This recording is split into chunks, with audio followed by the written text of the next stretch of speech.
Et je passe la parole à Monsieur Hetzel. Oui, merci beaucoup, Madame la Présidente.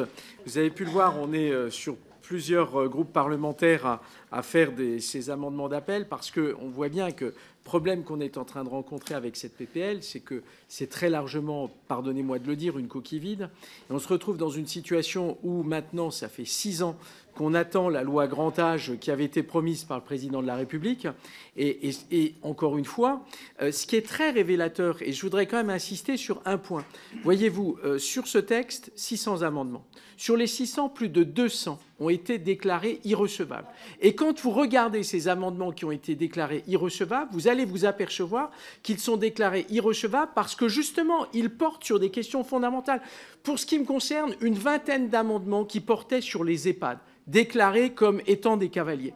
En réalité, tout cela, permettez-moi de le dire, c'est peut-être un peu brutal de le formuler de cette manière-là, mais c'est de l'enfumage. C'est-à-dire qu'il y a un décalage total entre ce que vous dites et ce que vous proposez.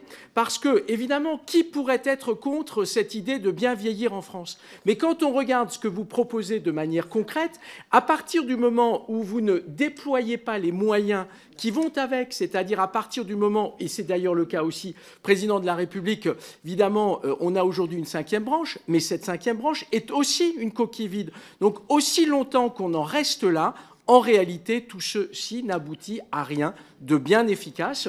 Et là aussi, nous, ce que nous souhaitons, c'est que l'on puisse enfin avancer et que les promesses faites lors de la présidentielle de 2017 deviennent enfin une réalité.